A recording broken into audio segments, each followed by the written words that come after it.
Hello, Candice. How are you? Hey, Tonya, how you doing? How you doing? Super excited to be here back with you on this day. And I'm super excited that you are here with me. Thank God. Hey, everybody. This is the Afterthought. It's pretty much about me having an opportunity to listen to our last time together. And as I listened to it, there were things that I missed. I should have asked. And so my thought is, it's been a while since I've talked to Candice since that interview. I had some questions that I didn't ask, and I'm going to ask them now just to get her insight because I want to make sure that we give everybody the full picture, the full scope of everybody that we interview here at the Entrepreneur. So, thank you again, Candice. You're My welcome. first question is: in the beginning, we were talking, and you went through. I was 30 years old. I thought life was really going to be good going forward. I had gone through child abuse, domestic violence, being homeless, and now here I am. I have cancer. And I said, well, I never asked her about the child abuse and the domestic violence and being homeless. I mean, all those things went out the window, and that's a lot on top of having. And then I could see at that point having cancer as the next thing was like, what in the hell? But it's interesting you say the next thing, and it's almost the order of life because when you think about just cancer itself, it's that thing that eat away at you, right? But Mhm. there's those things in life that sets it all up. Because if cancer didn't have anything to eat on, right, it wouldn't become malignant, right? It would stay benign. I think we all have cancer in our body, and we're going to decide if it's going to be benign or if it's going to be malignant, right? So again, I'm no doctor, but just thinking about all the things that happened to me. So when we go back and we talk about the child abuse, and let me quote Willie Jolly right quick because he says all of your setbacks are set up for comebacks and Right? all of that. So when you think about your life, you don't you as you're going through them and you're in the frame, you don't think about this is a setup, none of that. Right, exactly.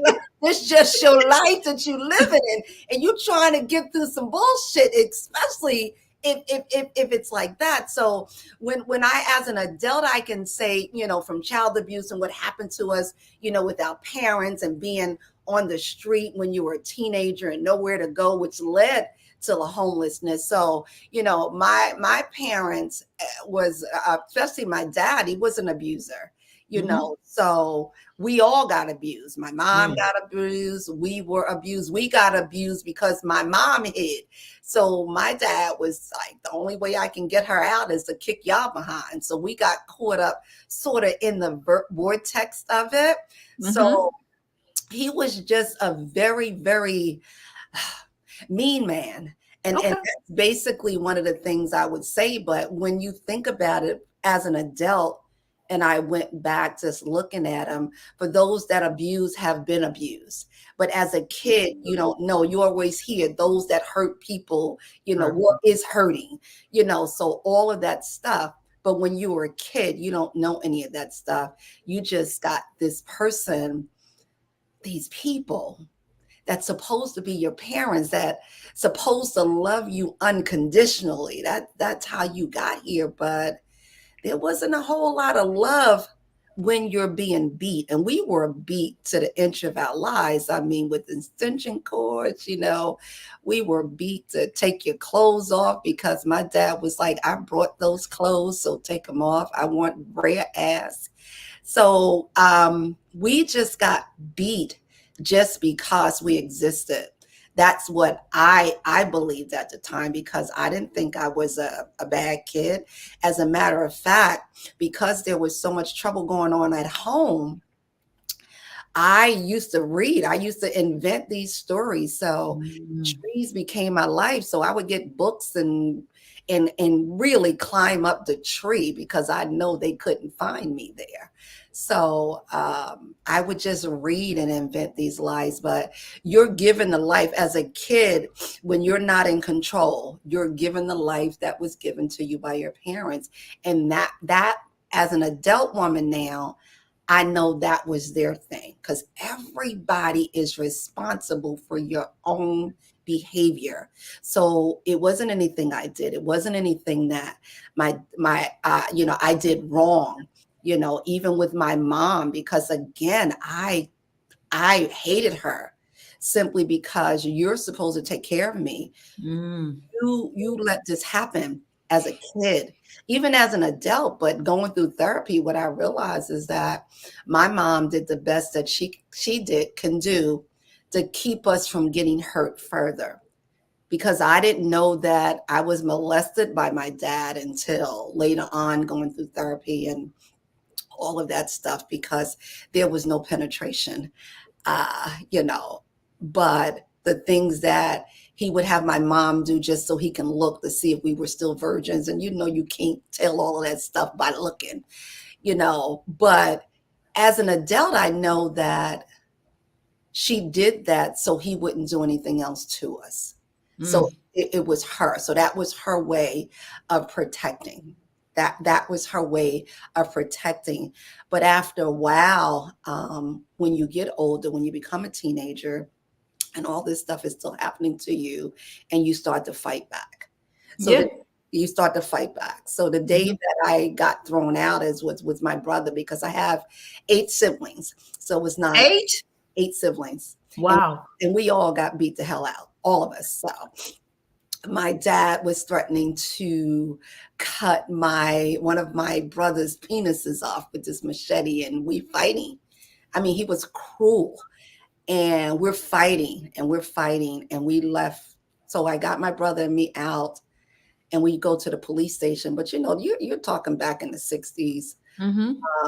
You didn't have no rights at home as a kid, and you definitely have no rights out in Jim Crow police stations or anything like that. So when we went into the police station and we told them what happens, and this is where the animosity and the feeling from my mom came. So we ran to the police station and we told them what happened, and they brought us back home. But by then, mom, dad had cleaned up the house, and oh, and we got there and they're talking to the cops, and cop says, I don't know what that, I mean, my dad telling them it's not true. You know how these kids is. And me and my brother's looking at my mom like, somebody gotta take Say up, something. say Mhm. something. And she Mhm. didn't. And so the cops left us there. And with all of that, that's when me and my brother got thrown out the house with nowhere to go. Close out the window, everything. So that when I became homeless. So again, just learning how to, I mean, I was an older teenager by that time, because I had my daughter then I was about 19. Mhm. So um I'm a teenager out in the street with a kid, homeless. So, when you say you make the best of it, when you're homeless, you're literally in survival mode. So, you go from a kid to now. But I was a smart kid. Let me go back and roll back a little bit, because Okay. I was this smart geek. I was in a school at the time was called School Within a School, or Mhm. these upward bound kids. So again, I learned early on that I wasn't going to get no attention at home. So I needed some attention in school. So the only way to get attention in school was two ways. You was either going to be a really, really bad kid, or you're going to be a really, really smart kid, right? And I knew I was getting beat from not being a bad kid. So I couldn't, You weren't gonna take that if route. I was a bad kid, what would happen to me? So I Right. decided I'm going to be the smart kid and the teacher's pet. So now I get all the love at school. So I got the chance to be Outward Bound kids. We went away to college, when I was 13, 14 years old. I went to school all summer. So I'm a geek at heart. So Okay. that was my way of staying away from home. So anything that we can do in school that, kept me away from home, I would do it, because I didn't want to be home. I did not want to be home. So I became that kid. Um, so I knew, like, about the time I was 15, 16 years old, I was going to Newark College of Engineering, and we had gone to Hahnemann and Cornell and Tuskegee Institute. I mean, I learned about cell phones at Mom Bell long before it was a cell phone, because we were working in that, and working with the traffic engineers of New York. If you ever go through, and even to this day, when I go through Lincoln Tunnel and I look at these signs, and I'm like, I had something to do with these signs when I was a kid, because Nice. did all kinds of things to make traffic safe, at the time. So, but now I'm out of high school. I'm in, it's now called, of course, New Jersey Institute of Technology. So I'm in school because, again, I'm a smart kid. Mhm. I was supposed to be valedictorian, but because of my mouth, I had to be salutatorian. So Okay. nobody knew what was going on at home. So I had to argue with somebody in front. Right. So Right. I would defend. So I didn't get the valedictorian. I got the salutatorian because I know this teacher's name was Mr. Ebokley. He told me I had too much mouth. A smart kid if I just shut up, right? To this day, 60 years later, I'm still ain't shutting up. So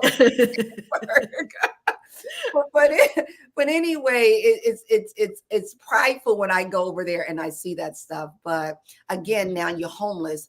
All of that stuff's out the window. You're still don't have any place to live, don't have any place to go. And you figure I went to one of my sisters, but all of us was in survival mode. All of us was in survival mode. So it was some things that was happening in their lives that didn't fit with me. I didn't want to be around drugs. I had this kid. And I thought where I was that being on the street was better than being in a situation that I was in with one of my sisters. So, I took to the streets and I took that engineering mind and learned how to live on the streets and say, what does that mean? I lived in a phone booth. And I never forget this phone booth was in Newark, New Jersey on Dickerson and 2nd Street. And I still remember that. And then we had these houses that sort of lift off the ground. Mhm. And they were, the phone booth was there. This is when we had phone booths where you could Right. literally I'm go with you. there. Yeah. So I would go in the phone booth at night. And because I would take a screwdriver. That's how I got my money, because people through the day would come in and use the phone. About time you're using using a dime and you're putting it in. I would just take the thing off and take the money out. And then I would unscrew the earpiece, the hook. I would take it away. So at night, when you look in the phone booth, it looked like it didn't have the phone, the actual thing you talk to, because I took it loose at night so nobody wouldn't come in there. So there was a panel on the phone booth, Mhm. and I would take the panel off, and me and my daughter would sort of sleep underneath the house and in between the phone booth. So for the little bit of stuff that I had with me, that's where we lived there. And I would get up at 4 o'clock in the morning and get her dressed, go to the nearest gas station. I would take her to daycare because she was in daycare. I was working at this donut shop called Beavis Donut Shop. I'd never forget it. I would work there from 5 to 11, take my daughter to a friend of mine's that will take her to school. And then I would go to the donut shop from 5 to 11. And from 11 to 2, I would go to Newark College of Engineering and take classes. I did that for a very long time. Picked up my daughter, and then I got a job in a hospital coffee shop, worked there. And all while I'm homeless, I got out of the coffee shop and I went to the library. So I always looked for places that I would be safe at. And I went to the library closed. So my daughter learned how to read real early. Mm. So went to the library till it closed. And then I went and worked in a laundromat, and she would pay me $1 for each piece that I folded at the laundromat. And they closed at 10 o'clock at night. 10 o'clock at night, from the restaurant that I worked in, I would take the scraps home. I would tell the lady it was interesting, like, can I take this food home to my dog? And it was interesting that they would give it to you to take to the dog, but you couldn't tell them that you didn't have food to eat. So it was for me and my daughter. So I would get the Wow. leftover food at the, I don't know if they would give it to him if I told them, but I was so afraid that they would take my daughter away. I never said anything. Right. So, Yes, I like get this, it. I was a smart kid. I was like, let me tell you, you could take it, give me food for the dog. They just give it to you. You say you need, Right. you ain't got to eat. Red flags go up. So I would say, can I just have this food to take it home to my dog? And she was Mm-hmm. like, we're just gonna throw it away. So just take what you want. So Right. that's how we ate for a while. And with that, and again, when you're homeless, you think about two things. You think about eating and where you're gonna sleep at. That's your whole survival mode. So you do anything. And, I had to do some god awful things to stay okay in the streets, Mm-hmm. eating out Mm-hmm. of a garbage can, dealing with men. You just had to do what you had to do to make sure you were okay. So how I came out of that is that from living in my sister's house, there was men running in and out all the time based on, what was going on there. And I ran into one of the men that was there that I thought that was security at the time. Mm-hmm. So not knowing that he was one of the drug dealers. Mm. But he took me off the street. But when I tell you, I went from the frying pan into the fire. So that's where the domestic violence came in at, because I got with this man that took me off the streets because I thought I got this kid, this daughter. Now I get a chance. I was out there for almost 18 months Wow. and all through all seasons. And this guy took me off, he came in, he was older than me. So he took me off the streets, got me in an apartment, but he beat the hell out of me, right? So isn't that interesting? So this is the thing. It's so funny how we attract things, right? You just the same thing you left, now you get brought back off the street to the same thing again. See, and that's when you talk about the limiting beliefs and what you were taught and what you know. Let me Right. tell you something. Right. It's what you know. Because Mhm. again, a lot of times what we know is not in our conscious mind, it's in our subconscious mind. It done gone so deep inside of you. So if your father call you a bitch, if you're this, if when you hear it, it is no big thing, because you don't even know how to break the cycle, because you don't even know if you in a cycle. Exactly. If you can't break what you don't know, right? You can't. Again, all you talking about is surviving. So that was another level of hell than being on the street. The only difference was it was inside of four walls, where if the police came, they wouldn't take me or take my daughter away because, we were out on the street and I'm supposed to know better. But again, when you in there, you psych yourself out. My mom did it, stayed with it, the whole 9 yards. But here's where it gets interesting at time. You see, a lot of times people often say that, when I hear people talk about domestic violence, and I hear folks say, oh, I would have just get up and left, I'd have did that. I was like, bullshit. You don't know what you gonna do until you live it. Because what happens is, first of all, where you came from, with you on the street, I'm not sure where you came from or what you're doing, but the embarrassment, the judgment, the folks talking about you, the privacy, you don't want nobody to know what's going on with you, you ain't telling. So what happens is, again, your subconscious take all that in and you become paralyzed. Mm. You can't do anything when you're paralyzed. Let's say if you're quadriplegic and the doctor tell you you can't move your arms, quadriplegic, and you can't move your legs, how you gonna move? Mm-hmm. How you gonna think of something to do? Until you get it deep down in your soul that you deserve better. And that was the term. Because now it was a 4 year. This man beat my behind for 4 years, because people think that, you go through it. Because in that 4 years, I went back to my mom. Where you gonna go? Mm. I went back to my mom and I asked her, how How do you you get do out of this? this? How you deal with this? It's you've been here for years and years and 10 and 20. You've been here for years. How were you allowing this to happen? And my mom said to me, God rest her soul, your dad didn't beat me like that. Didn't beat me that bad. She says, it's just some things you got to go deal with as a woman. So you going back home. You can't stay here. Wow. So,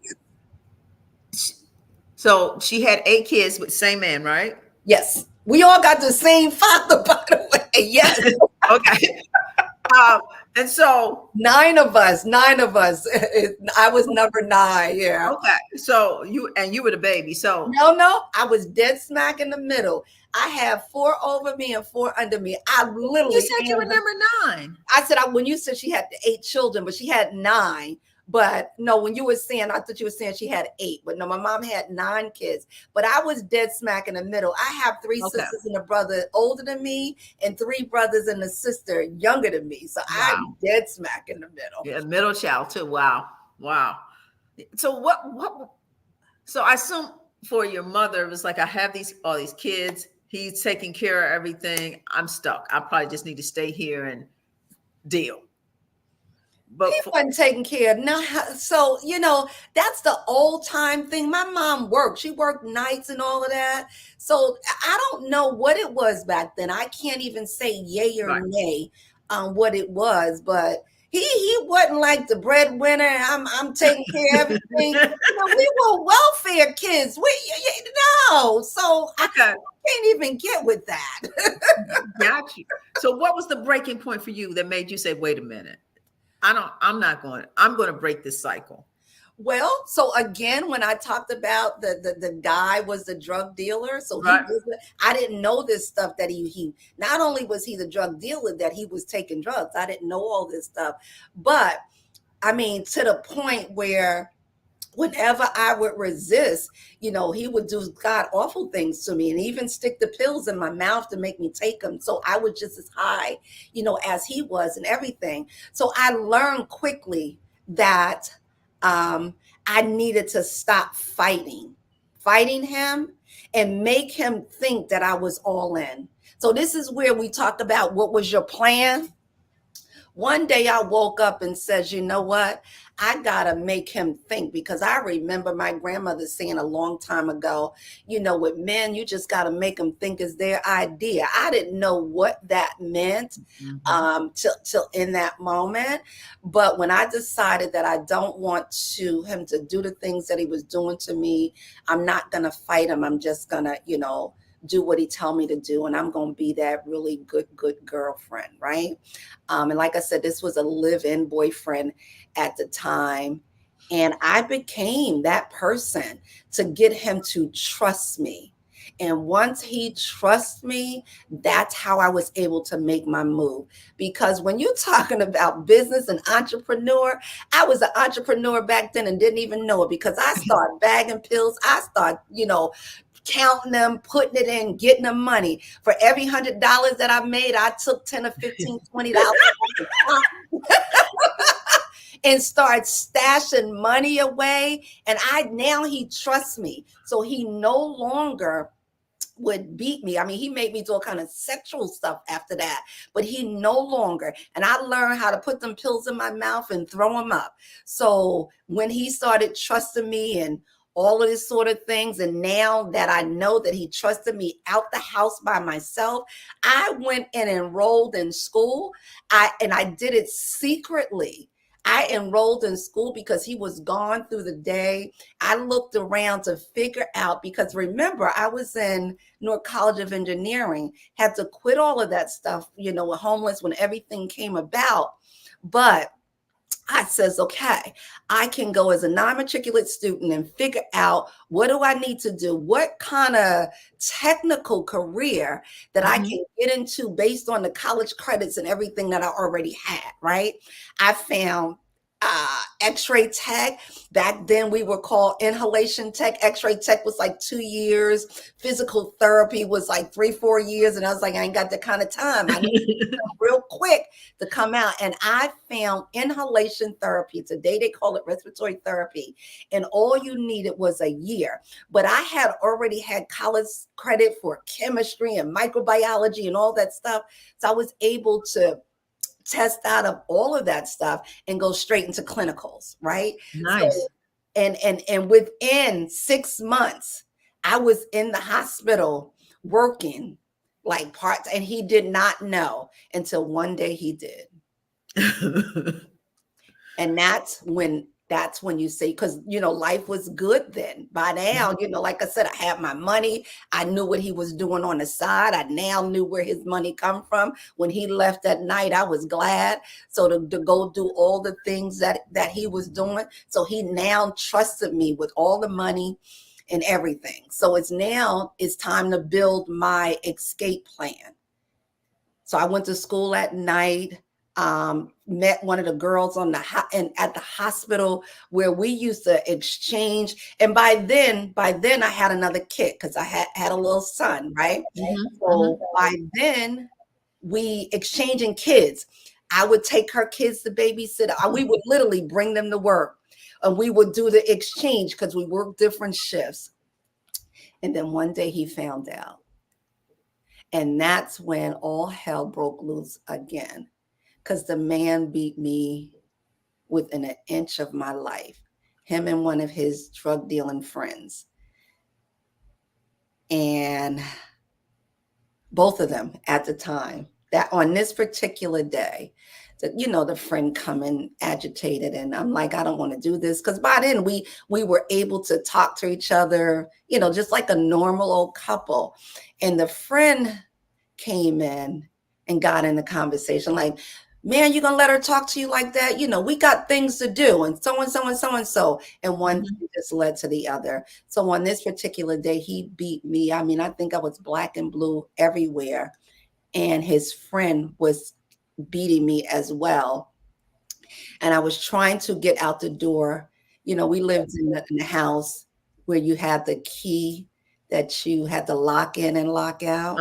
And the friend broke the key off in the lock. So I couldn't get out the house. But by then I'm enraged. So I bit his whole right eye out. So when in that moment I became the abuser of them. I bit his whole right eye out. So I don't have on any clothes. Like I said, I'm just about butterball ass naked. The people that lived down came up the back steps. And when they opened up the door, I ran out. So the husband just threw the blanket over me. And by then, we got the kids. They grabbed my kids because my kids was home. By the time my daughter was 4, my son was like 4 or 5 months. So I had just not long ago had the baby. So he was still in the months area. So we got them in the car, and I'm trying to leave. And my boyfriend came down, Eddie. I used to call him Shorty. He came down and he threw one of the cinder block bricks at the car. And I lost it. So I ran his ass over. That was when you said, mean to laugh. You were like, you're done. and that's basically what it was. I put the car in drive. The only thing I regret about the day, because again, no matter how you look at it, you become the abuser too. I regret that my daughter saw that. She remembers that because when I hit him, he went flying up in the air.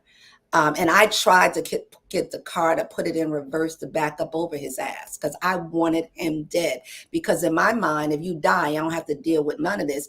Never mind the consequences that came from that choice. Because again, it's a choice no matter how you look at it. So even at this point, I done ran somebody over, even though I'm bloody blue, no clothes on. Where you go? You go home. You go to your mama. That's where you go. They took me to the hospital and they arrested me for attempted murder because I left the scene.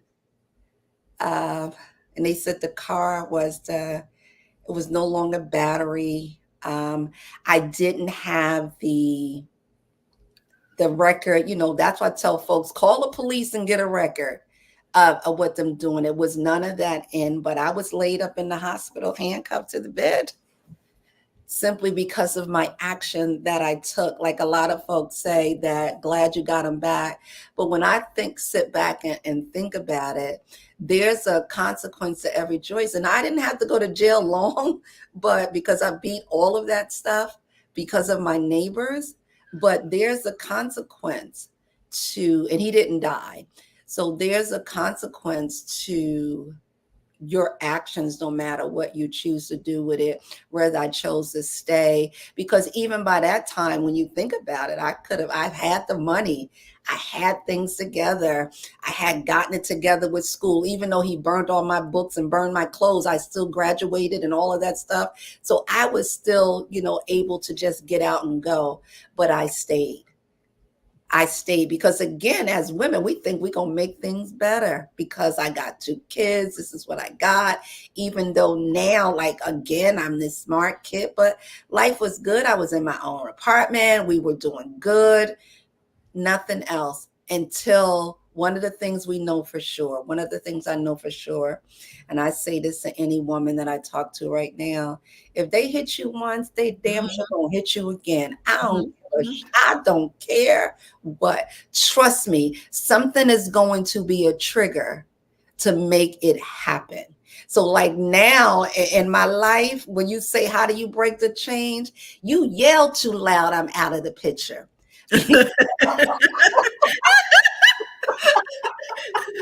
You said duh too loud. I'm gone. Yes, and I'm out. I ain't giving you no explanation other than to say this is not working for me. So I don't even put myself in those situations ever again. I mean, I don't hit anybody, and nobody is going to hit me, and I'm never going to find out because, again, I have my clues, my cues that come in. Because if you think it at any given time, it is it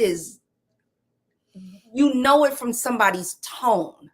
When stuff is no longer in love, because like I said, my dad called me bitches. When I hear the bitch word right now, it's not a trigger for me, but I don't look at it as an term of endearment. Gotcha. Yeah. So that's basically, I kind of keep it at bay, but that was how I got away, but when I left him, it was that last time when you talk about the straw that broke the camel's back, was when they beat me to a pulp and I tried to kill them. And that's what happens to most people when you, you snapped. Yes. You essentially snapped. Yep. You weren't thinking yeah. I get it. And that's what I told the judge. He said, well, what happened? I was like, I don't know. I don't know. Because we press charges against each other with what it on. But and this dude he's dead to this day as well. So at the end of the day, I snapped. And then I got my life together. And that's when life got good. After about maybe 2 years, I met my husband. So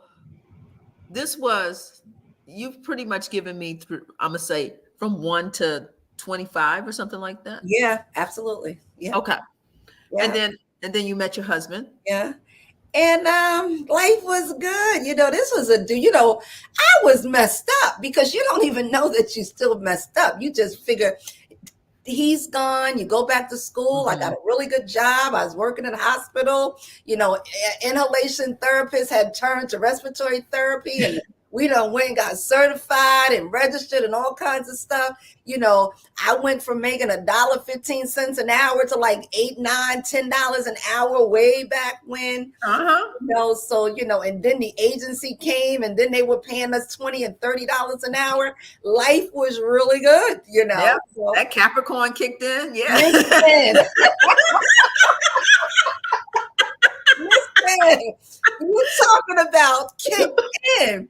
Oh my God. I never forget when I got my first paycheck and when the agency opened up and they started paying us 20 and 30 and $40 an hour and through the agency, girl, we would sleep in vans. Like we took care of our kids and we would go to hospital, working double shifts, sometimes triple shifts. So life got really good. And I met my husband.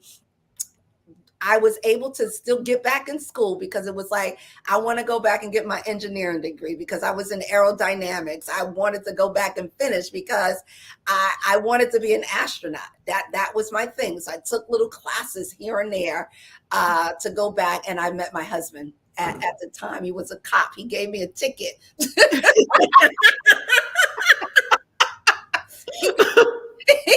gave me a ticket. And I ran from this guy or whatever. And it was so funny. And I'm sure he did something. You ran from him?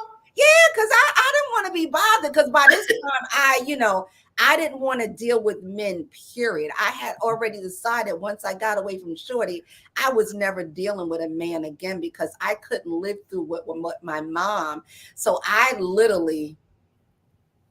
did not ever want to be in another relationship again. It was not something that I desired or anything like that. It was like, now I got my kids, and I'm just going to take care of my kids, and they're going to be good, and I'm going to be good. Because even for that, when I got the job and everything, the catalyst to get the job is I went on welfare for about 3 months. They gave me like $129 a month. But did you hear how you saying like 120? But when I say it like this, that is because it's like you ought to be grateful somebody giving you because you ain't got nothing. They gonna give you some food stamps where you have to take the paper and tear them up. It ain't like the little EBT cards now. Right, I know they got it good now, right? You can take the paper and you had to tear them off $5 or $2, whatever the case may be. But here's where I say that got me saying it like that. When you would go to the welfare office, they treated you like dirt, like you were less than dirt. The people that served you, the feeling that I got was not grateful. We're going to help you through this. This is just for the time being. You can do this, that, and the other. They just treated you like dirt. I looked down at my daughter and I says, I promise you, we only going to have to, because that she was there. We're only going to have to do this for a little while. Mommy's going back to school and I'm going to get a really good job where you or your brother would never, ever have to experience anything like that ever again. And that's when the Capricorn kicked in. That's when it kicked in. And I went back. I got a job and everything. I never forget when I went back to the welfare and I was like, I don't need this no more. I ain't coming back. Don't send me no more money. No, nothing. And the lady says to me, well, we just can't do that. We got to make sure you're taking care of these kids. So it took them like another 3 months before they cut it off because I had to bring my pay stubs and everything. Got it. They did. But and when I finally got off to that, I told my daughter, we ain't never, ever, because I wouldn't go back and they came to my house. And I was like, I'm not going back there. I don't want your money. I don't want your check. The next check came. I had those 3 checks and I never cashed them. I says, I don't want none of it because I don't want to be treated like that. I should have cashed them damn checks back then. But your pride and all that stuff getting away. But I was on a mission to say that I will never treat anybody like that. And I will never, ever be treated like that again in life. So men, nothing. So anybody that came into my life, I kind of stayed away from everybody. That's basically what it is because you become isolated because you don't want to be hurt. You close your heart off. It becomes cement. So for me, it was like, I'm just going to take care of my kids, make sure they're okay. I'm going to go to work and I'm going to go to school. That was the bane of my existence. After I got out of that situation. And that basically Was it. I was in a dream world of my own that I was going to make sure that we made it, but I was going to do all of this by myself. And it gets to a point where I was going to show my father. I'm going to show my mom, because again, Mm-hmm. when you talk about that stuff that's in your head, my Mm-hmm. mom was like, my dad, he called us bitches and splits. His thing was like, you're never going to be nothing. So every move that I made in my life, I would hear him in my head. I told you, Rich, I got this. When I graduated high school, I got this. Graduated college, I got this. When I went to respiratory school, right? Because I hadn't finished college. That let him know, see, Rich, I ain't gonna do it. But whenever I got to a point where I thought that I was gonna fail, I would hear him in my head. I told you, you ain't nothing. You ain't never gonna be nobody. So he was my driving force, um, for a very long time. You get that stigmatism about Black women, all they do is have babies and be on welfare. Well, Mm-hmm. that's what my dad said. So when you hear it in society, you think that's what it was supposed to be until you get that I deserve better, but that get up and go, when I tell you I was a savage back then and didn't even know it. I was like a dog with a bone on everything, that I did not want to fail at anything, because I wanted to show my father that he was wrong. So when I finally went to a psychiatrist to get this dude out of my head, that he didn't have Right. anything, because I was messed up, because you're still, if you until you deal with it, That inner child stuff, all that stuff that you couldn't process, you and could, you accepted it because these are your parents, these right? are your parents. So yeah, I receive it. What I hear you saying is that you were fighting for your dignity. Probably part of the reason why you never cashed those checks, because that meant that you might be less than, that he Yes, would be right. that's So right. yeah, I receive it. I mean, yeah. Oh my God. And it went on, like I said, till I met my husband. He gave me a ticket. I ran from him because I didn't want to deal with men. But how he found me, when you're young, I was having my sister's address. She lived on a nicer side of town, in the nicest city in New Jersey. And I Uh-huh. was using a car insurance. And he went to the house. And my sister told him where to find me. I said, "You told the police where to find me? Are you kidding me?" You don't send the police after me. Where they do that? She was like, "Well, he was a nice guy," and and he was talking about the college, and he saw you, and he's been trying to find you. I was like, "You don't know this dude from Africa." Like, I got a feeling, so I just told him he can. I didn't give him where you were. I just told him where he can find Oh you my gosh. down She said at I the. had a feeling. I had a feeling Okay. where you can find him down at the school, because that's where I was. And Right. he would see me and just talk. When I tell you ignore, I would see him and run out the other door, all kinds of stuff. So finally I said, "Listen, if you pay this damn ticket you gave me, I will go out to lunch with you." And that's how he did. That's what I know. I said, "Would you take care of this ticket? You're a cop. You had no business giving it to me in the first." So he says, "Well, I can't take care of the ticket, but I will pay the ticket if you go out to lunch." No, I said, "I'll go out to lunch." He says, "You go out to dinner." I says, "No, dinner says something else. We can go out to lunch." But we went out to lunch, and that was all she wrote after that. So we Aw. became very, very good friends. He knew what was, I finally, like when we got so close, to tell him what was going on in my life. And because he would say, "I see a sadness in your eyes," and all kinds of stuff. So he saw He deep saw in you. this. He Hmm. saw me. Hmm. And as life went on and we got good and we got married, and one of the things he said to me is that, he says, I am in love with your naked soul. That's what he said to me. I remember it as clear as day. But what came next was what was the thing that woke me up, was, "Why aren't you?" He says, "You have no love for yourself." He says, "You give it to the kids, and slowly but surely you're giving it to me."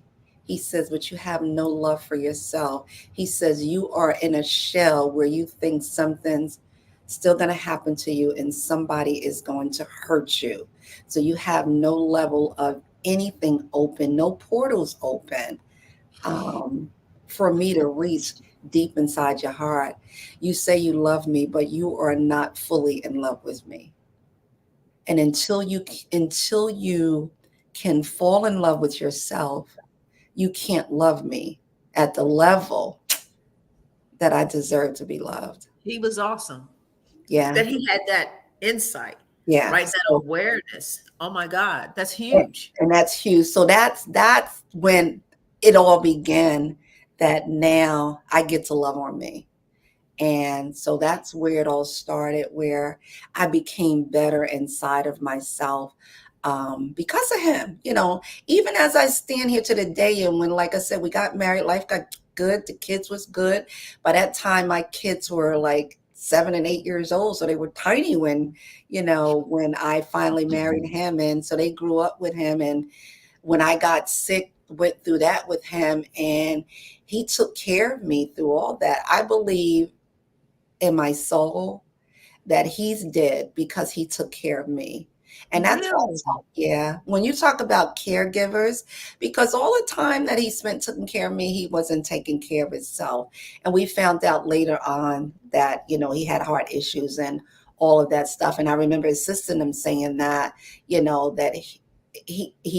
wouldn't go to the cardiologist for some of the things that they would tell him. So I believe that. So when I hear people saying that you are a caregivers, I believe caregivers die first because they don't take care of themselves. And he definitely was a product of that, because he was from Honduras, and he went back home and he got bit by a horse fly, and Mhm. he got infected, and it went straight to his heart. And that was it. But at the end of the day, it all stems from, whenever you got to take care of somebody, you got to take care of yourself too.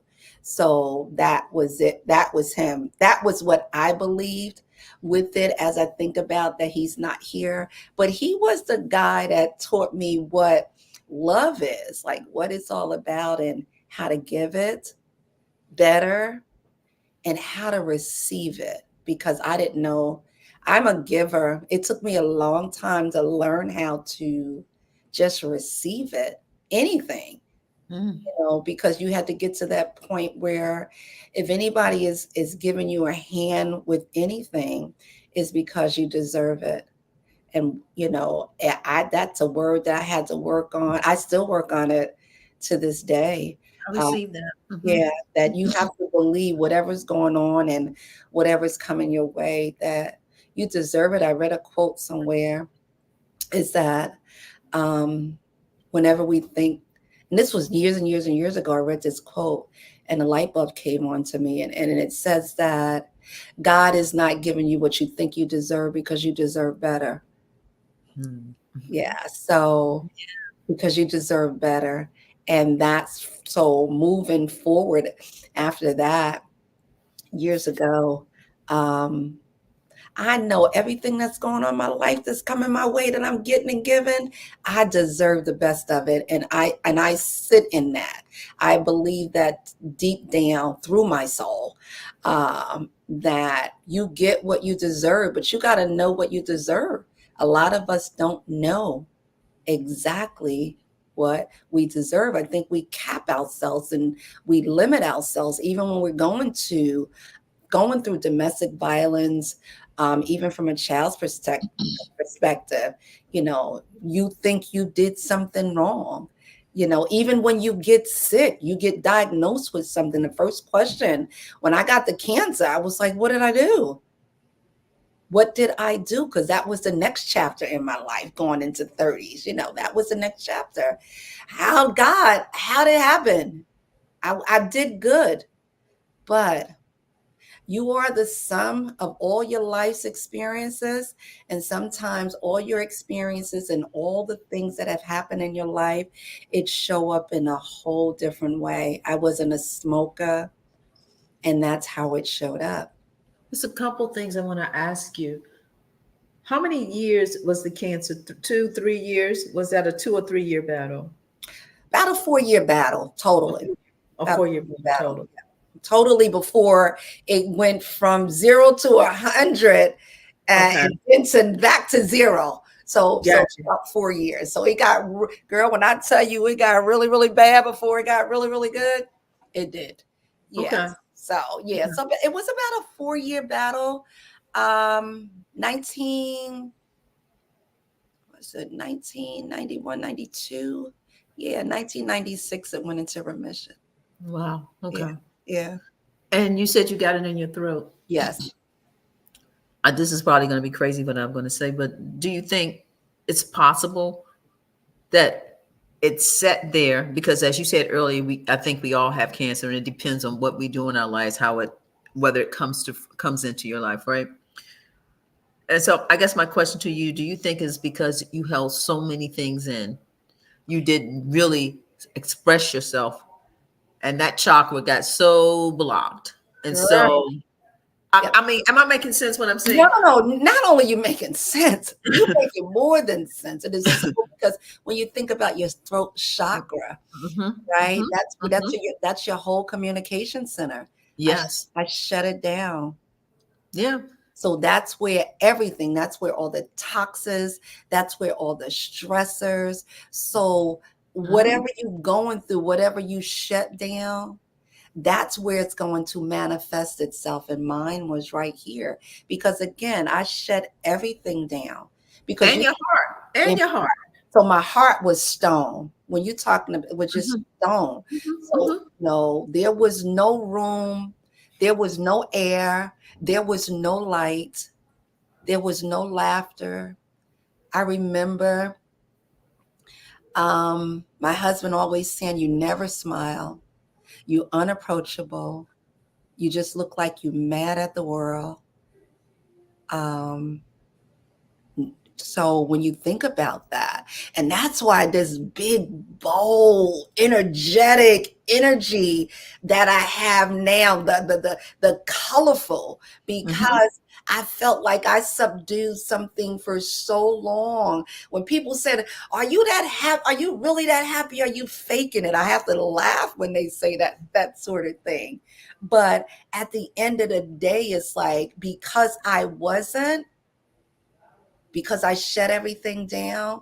When you shut everything down like that and your heart down, everything turned to stone, you're going to get sick. So that's what I said. Whatever you holding on to, whatever you manifesting, when you're talking about we got these 7 chakras, listen, you better tap into them and making sure that there's light through each and every one of them, or find out which ones is connected to your organs Hmm. and Hmm. work on them, because that's why it's so important, especially as the wellologist, that is important when you're talking about the mind and understanding that your health is the first thing and everything else is the next thing, because you have to keep the portals open. You have to keep light flowing through your body. You got to keep your blood flowing, because when you shut everything down and everything start getting restrictive, you will get sick. Yeah. It's going to happen. And that's what happened to me. Hmm. And God works in mysterious ways. uh, He got jokes. absolutely. Right. Of all the things you just discussed with me, would you say what was your lowest point of all of those, or was there a lowest point?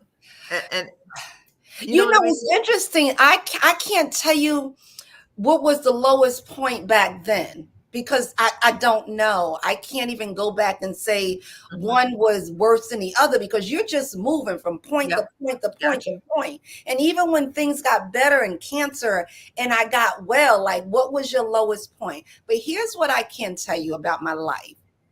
When you're talking about your low points and the things that you lived through. See, by now, everything was good. You know, cancer is gone.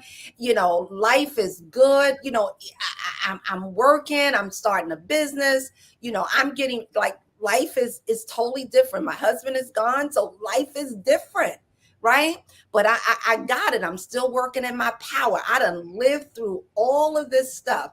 I done beat all of this stuff. Nothing can't touch me. None of that. I'm just going to go through. I'm going to move to Maryland. I'm going to start this business. I'm going to take everything that I worked for and I'm going in it. I'm going to be the best wellologist, the best innkeeper because I opened up a bed and breakfast. Right. I had a partner. And when I tell you all hell broke loose, that when you talk about your lowest point, that was my lowest point. Cancer wasn't my lowest point. I kick Cancer's ass. Cancer is my accountability partner. Yes. Cancer keeps that. Great. I received that. Cancer keeps me healthy, right? But going through all of that other stuff, so cancer is that positive thing in my life. No, that's my positive. That's my boo, because I know that I ain't giving that boo a chance in hell to come back not at my hand. So it keeps me very, very healthy and staying on the right track. When you talk about my lowest point, I got starting business. I'm doing well. I take all my husband's money that, we done saved up for, all the pensions, the 401ks, we in the millionaire status. We gonna do this thing, right? Can I tell you I lost it all? All of it. Went from 7 zeros to a negative 7 zeros in business. Had to go through the worst business divorce of my life, worse than any other divorce you ever would have to go through. Let me tell you something. When you talk about something that totally puts you under in your lowest, I tried to kill myself then. I never felt going through domestic violence, going through child abuse, going through cancer. There was never a day that I thought that I no longer wanted to be on this earth. But the pain that I went through business, I was like, and the thing was that it brought all that stuff back that says to me, God, I cannot do this again. I don't have the wherewithal. I can't be here. I'm tired. I can't have another fight like that for my life. And this was fight about surviving, really. So you're talking about needing money to eat. My lights was getting cut off. I had no food. I was eating molded bread and peanut butter and jelly and psyching myself up like the mold was green, so it was good for me. Are you kind of crazy shit. Yes. So when you talk about a low point, got you. That was that point, because now I figured I'd have made it through all of that, everything. Now I'm an entrepreneur. I got my own business. We doing good, and bam, life is done, because I have no more homes, no more houses, no more bank accounts, no more pension, nothing. Everything was gone. Bankruptcy. I remember a lawyer telling me, you will never recover from this. You gotta file bankruptcy. So that means that's it. My children were grown by then, so now it's just me. I hadn't remarried, so it's me. So my whole thing is that everything that my husband worked for, everything that we worked for in all these years is gone. How am I going to stay here? How am I going to get through this? I can't fight this. Because now you're at an age where I thought that I was unemployable. I was in the entrepreneur world. I wasn't working. What age was that? Shell, not too long ago. So that was 2012. So we ain't talking too long ago. So this is what I'm saying. So I was up there. I had been away from my job for almost 10 years. About time it was all said and done, I had been out of the corporate world for 10 years. And I was like, again, I was a licensed respiratory therapist in New Jersey. I refused to get it down here in Maryland because I knew I was not going back into that field. So when I came here, what's the point, right? What's the point? So I let all of that go. And here we go, rock bottom with nothing. I mean, I came out of that, but when you talk about the lowest point, that was the lowest point in my life where I literally tried to kill myself because I no longer wanted to be here. But you know, that's the punk's way out because you just don't want to deal with the embarrassment. You don't want to deal, you know, with everything that was going on. I mean, when Mhm. I tell you all kinds of stuff came at me that I didn't think that I can deal with. But and when the day that I tried to take my life, um, or surviving suicide or surviving life as they call it now, I remember telling God, I didn't tell him I wanted to die. I just told him I needed to rest and I no longer wanted to be here. So, but here's what happens when the years when life was really good, when I beat cancer and I became the wellologist. And this is where when you practice for life, so all those things where I changed, you know, with my husband and became the wellologist and made my health the first thing and everything else the next thing, where I was working out every day. I changed everything about the way I eat. You're talking about that's where the meshing program came from. I moved daily. I started eating well. I ate the rainbow. I made sure I got enough sleep. I made sure I drank enough water, you know, during this time, because now I'm in a battle to never let cancer come back. So we boxing, you know, we in the ring every single day. So I was doing all of that. So the body was really, really good, right? Really, really good. So when I took the pills, when I took the pills did not take me out because of meshing for so long. My heart is an athletic heart, I have to say, right? Even at this age. And what happens is my heart knew how to operate at a lower level. So it knew how to still give me life at a heart rate of 30 and under. It still had enough power to pump blood through my body. It didn't have enough power to keep me moving, but for as long as the pills was in my system and I was down, my heart was still beating very, very, very, very slow, but it had the power To to push not take me out. So the blood was still going through. And it took about 30 hours. 30 hours. When you talk of 30, I'll call it my 30 hours of evolution that led to the revolution of me right now. So that 30 hours, and when I came to, and I realized I wasn't dead and I had made a huge mistake. But even as we go in here, but my first thought was God didn't want me. You know, God didn't want me either. So, but he was like, no, you didn't ask to die. You just asked for rest. So that's what I had. That's what I had. Y'all better be careful what you ask. Be careful what you ask God. So you gotta be real specific.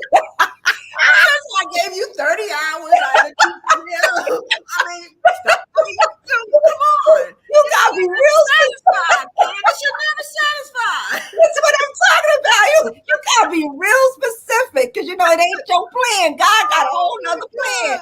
for you. But anyway, one of the best things about it, even that was my lowest point. I tried to take myself out. But coming around for that, there were some lessons that I learned because again, during that terrible time, I went back to pushing the world away. I went back to that non-communicative space. I went back to where I was. And that's what it says. If you don't watch it, some trigger can take you all the way back. And that's exactly what happened. So I was that, you know, happy go lucky up front and the light. But I lived in a house that when it got dark, there was light. So if the lights was turned off, there was light nowhere. It was pitch black, just you and the devil that's in there. Two things like as we go through, I was always was reading when it was light.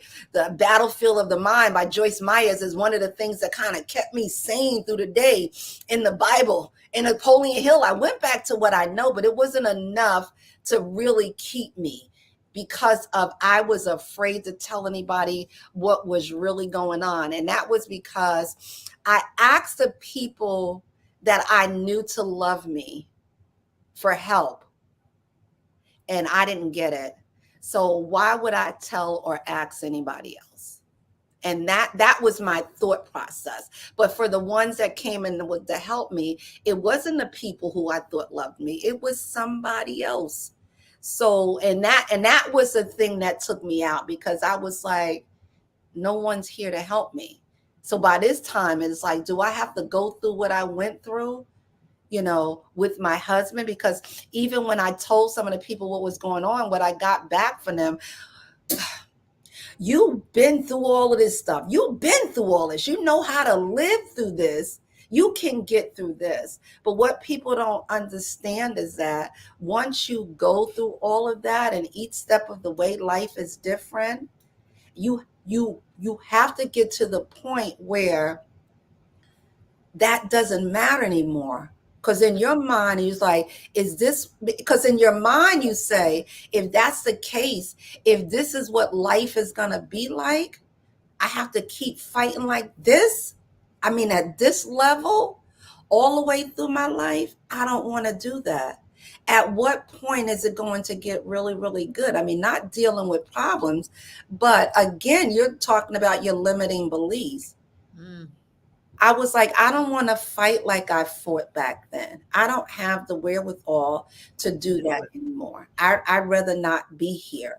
So don't tell me because I went through cancer, I beat cancer, I can beat this. One of the things you have to know, one situation don't have anything to do with the next They're situation. all distinct things. They Yeah. all distinct things. You take the lessons from them. Mm-hmm. Not only the lessons, what I've learned now is that not only do you take the lessons from them, because I never think about that stuff until someone asks me to talk about it, but I will tell you what good I took from each situation that I've been through. So now I got a cheat sheet. So I got a book of good for all the situations, that I've gone through in my life. And when I walk now, I go back and I read that stuff, or that's what I say. I would say to you, what's good about it? What's good about the situation? So even when I was declaring bankruptcy, I could ask myself once it was done, now I'm in this space like, what was good about this? I ain't got to pay nobody nothing, and I ain't opening up no more bills to do this. But that's not what you think when you're going through it in the moment. But now, moving forward after all of that, so 10 years later, after that, 10 almost 15 years later, after the attempted suicide, one of the things I say, anything that come my way that disorientate my spirit, the question I ask myself is, what's good about it, Candice? That's it. And I start working on those three things. If I can come up with three things good about any situation that I'm dealing with, because one of the things I know for sure, you don't have to be in your situation. You got to come up with a plan to deal with your situation. And my plan comes from what's my good.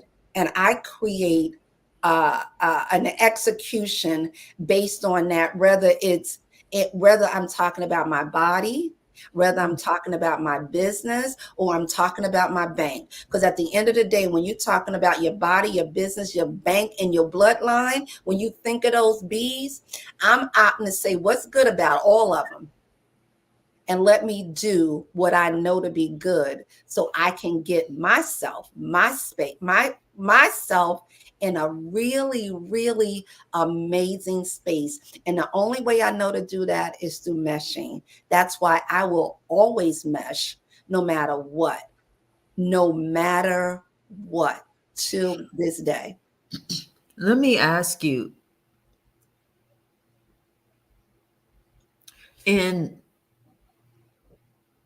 from 2012 to the present, do you feel everything that's happened prepared you right for this time, right now, this space, right now in your life? Like, at this point, are you feeling like what is possible? Everything's possible at this point. And when I hear all the things that you've been through, my question to you is really, what is possible now for Candice Camille? Anything you want it to be. And see, and that's the thing. And that's when you talking about, I'm always on the hunt from the person I have yet to meet yet, right? So I'm going forward. But when you're talking about what's possible, anything. But the key is knowing what that thing is, because we can say anything, but until you know what the thing is that you think that's possible, you can't even think about it to go and get it, because that's when you get laser focused. When we first talked about the things that I want, I'll go into a fasting mode. I went on a 75 hard challenge to do things that put me right in an alignment for my next assignment. So the question you have to ask yourself when you think of what's possible and you say anything is possible, my next question that I say to myself, okay, what is it? That's number one. What is it that's possible? What do you want? Right? What do you desire? And once you do that, the next big question, are you in alignment for that assignment? Mm-hmm. So once you get an alignment, like you're in alignment, that you creating a plan, it goes back to when you're talking about your purpose and your prosperity, right? So Right. for me, prosperity, abundance, and I still believe it's just practice, because no matter what you think is possible, you're going to have to create a plan to practice to get there. And in order for you to get there, it's going to have to come at some point, become a level of passion that leads to your purpose, that leads to that practice and prosperity, because you can't get abundance without the manifestation of work. And what most of us don't realize is that we need to move through that journey. We need to get started. We need to figure out what it is and get started. And everything doesn't have to be perfect, right? Because the things that have been really good for me in my life is not when I sat down and had to plan everything, but when I moved, because I learned so much more in the movement and the mesh in the movement. Right? Right? Listen, but here's the deal about life, and we're always flying.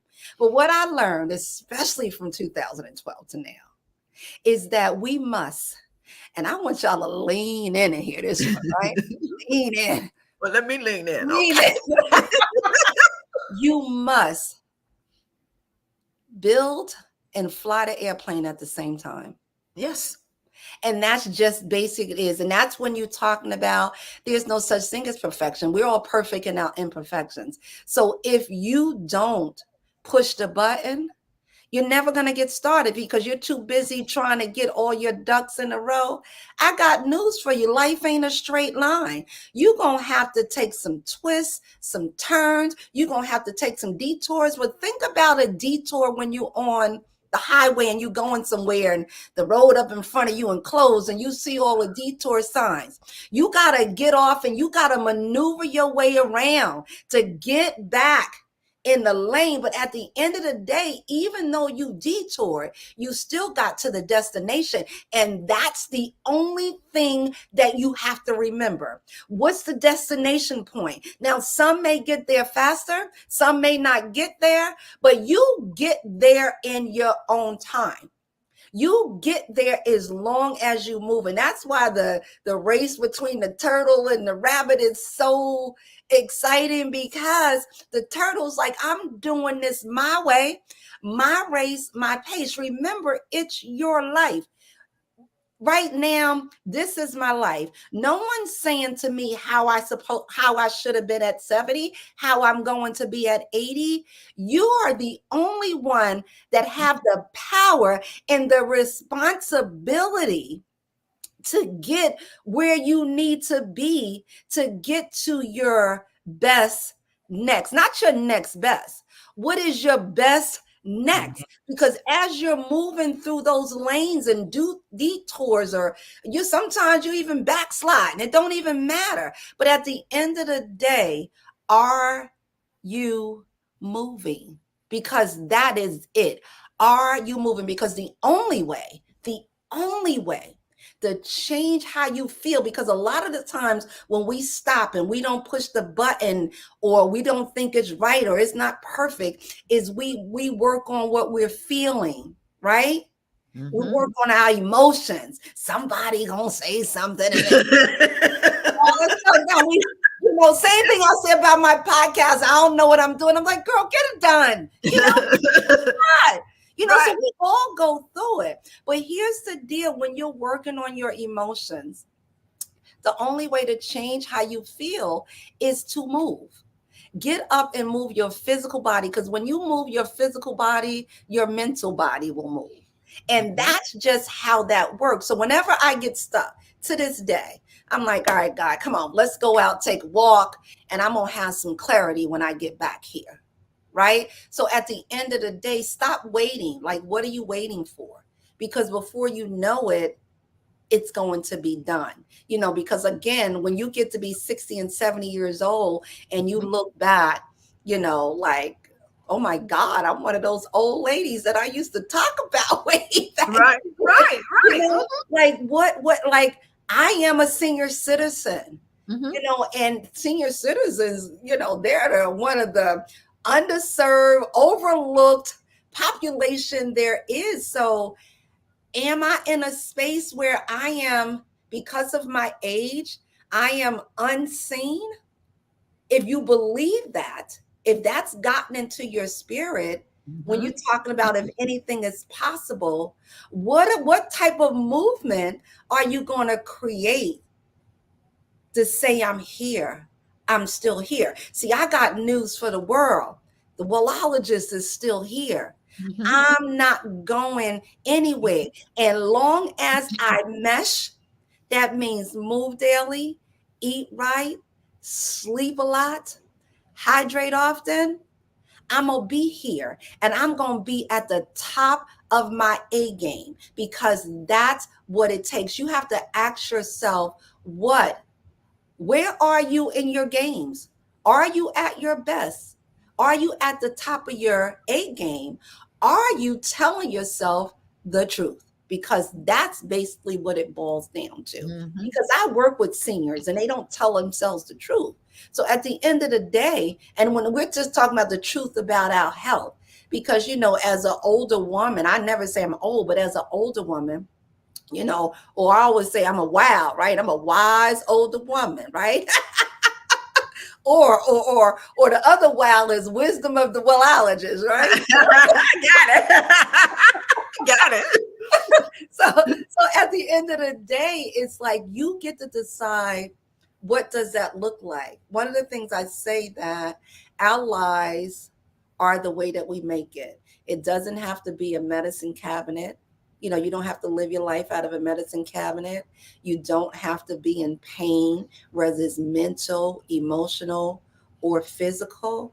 What you have to be in it to do something about it. And the question that I literally want to leave you with, are you doing something about whatever your pain point is? If you're in pain, what you doing?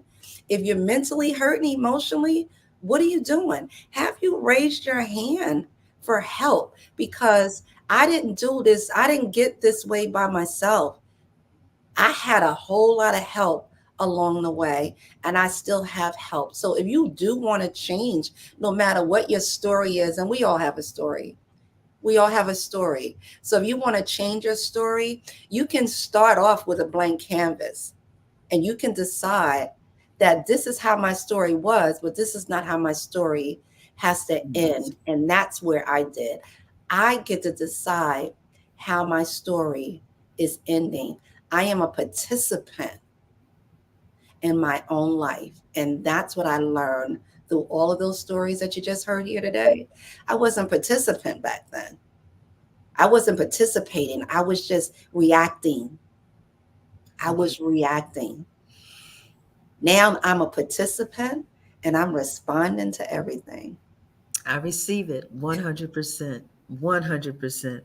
The last question I got to ask you, and I know you're going to think this is, but the last question I have to ask you is, through all of this, how is your relationship with the dude? Hashtag God. Oh my God, I call him Big Daddy. Are you kidding me? He done gone from dude to Big Daddy now.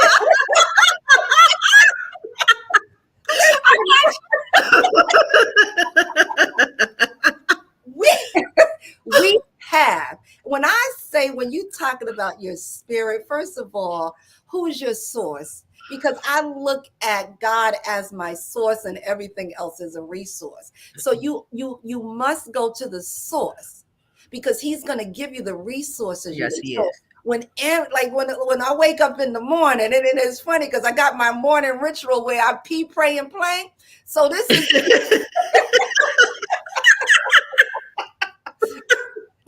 I got you. this is where in the morning me and Big Daddy we be going at it, right? So we be having a conversation because we have a personal relationship. And I learned that when I was sick, because again, I didn't believe in God. When we talked about this before, but Right. now I got such a relationship because I know he exists in me, that he's not that supernatural human being outside. So once I got the relationship that he's in me, like, how can you not have a relationship with God if God is in you and it's the Right. light and it's Right. love? So once you understand all of that, you have your personal, it has nothing to do with religion. You have your own personal relationship. So he is my guiding light. He really is my guiding light. And I often tell folks, you never hear me consistently talk about God because he's a constant in my life. He just is. I don't have to say anything about him, not as to my relationship with him. God is not going to tell me to tell you anything. Mm-hmm. So when people come to me, well, God said, I was like, nah, because God got something to say to me. Me and Big Daddy got a serious relationship. He's going to tell me himself. Now, if you think something, now you can tell me that. But and that's just my own perspective on it. I So, receive it. Mm-hmm. so my relationship with God is amazing. Could I quote Bibles? No. I'm at this stage of the game. I'm like, it's somewhere in there. Let me go find it. I don't remember no scriptures. Most of them I do, but when you want to I hear people that can quote the Bible chapter and verse. And my Right. question to them is like, are you living that? Because that's the thing. So I live what I know to be right based on my relationship with God. And it wasn't always like that. So I'm excited that I can get up in the morning and say, good morning, Big Daddy, So and that's just the what I do. I don't walk around calling him Big Daddy, but when we have the relationship and I'm talking to him, or I may be out running and I'm tired, I'll be like, all right, Big Daddy, take my feet because we got a long way to get back home, or things like that. But at the end of the day, my relationship with him is well, and it's personal. He's my source. He's that spirit that opens up my soul. I love it. I love it. And on that note, thank you You're welcome. again. Thank you so much. I appreciate you. Thank So you. that's the afterthought. I That's got all my extra questions done. It's been truly, and when we're finished, I call it like the afterglow. At the end of the day, it's all pleasant. it's all It's the pleasant. sunset. It's done. And and just the last thought, when you talk about just being all pleasant, I mean, I can come here and within this time I had with you, you know, I emptied out again. At what point do you just empty out? That's all. Those stories don't bother me anymore. Um, so I can tell them, and the reason why I tell them, and some of them are awful, but the reason why I'm telling anybody that may be going through it, any of it, anything similar to it, know that there's joy. As they say, joy comes in the morning. It may not be that fast, but if you keep going and you work your way towards it and you want it, and not think, and that you deserve it, but you are doing the work necessary, that you have a method, that you are intentional,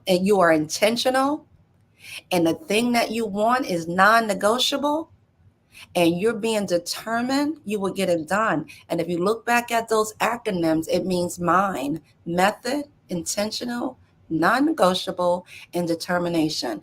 Make up your mind and just get it done.